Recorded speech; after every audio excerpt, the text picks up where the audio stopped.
As long as you are a child of God, you are protected by the blood of Jesus because you belong to him. So abantu bathi ngifuna ukucircumcise ukuthi ngingaphathwa izipho, angeke uphathwe izipho. You are protected by the blood of Jesus as long as uyenza intando yakhe wena mntwana wakhe.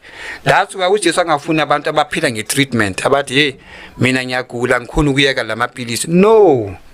If you are a child of God and uJesu ukhona ngaphakathi kuwe, yeka treatment.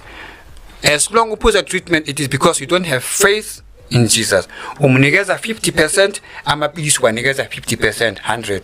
Uthi Jesu ngiyamthanda kodwa angeke ngeke amaphilisi, that is 50-50. And uJesu akafuni ukuthi ahlanganiswe nezinye izinto. Ukuthi akafuni ukubheka.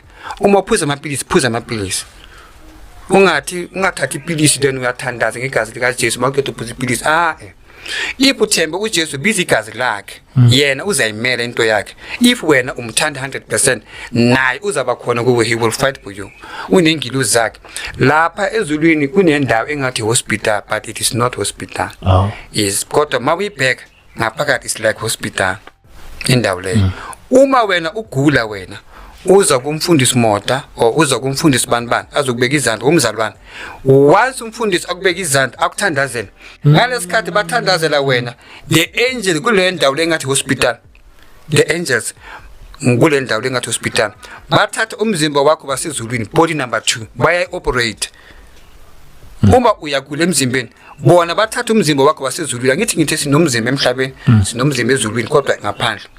So ngalesikhathi umfundisi athandazela wena emhlabeni, ingilozi lapha ezulwini bathatha umzimba wakho basezulwini lo ongaphandle bawufaka ngasezulwini, baya operate, bakhipha lento le egulisa wena emhlabeni. It is like it is your copy. Yeah. So uma wena emhlabeni uthi ikhanda lami libuhlungu, ingilozi angeke bazovula ikhanda lakho emhlabeni. Bathatha umzimba wakho loyo wasezulwini, umzimba loyo wakho wasezulwini bathatha wona, bathatha uKristu omunye osezulwini. So now uma ugula ba operate uKristu loya wasezulwini. Uma wena uthi ikhanda lami, bona bayakhandela lakho lasezulwini bayalivula.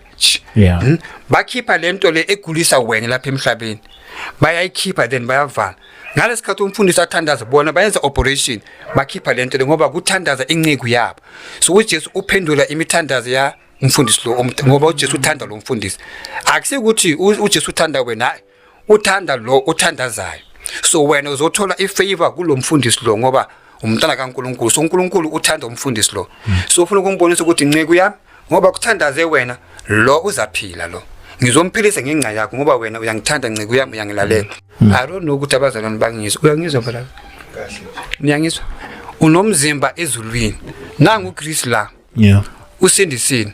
And njengoba sindisini unomzimba omunye ezulwini kodwa not in the kingdom of God, in heaven. Ngaphandle. Ngoba umzimba lo icopy yakho. That's why uma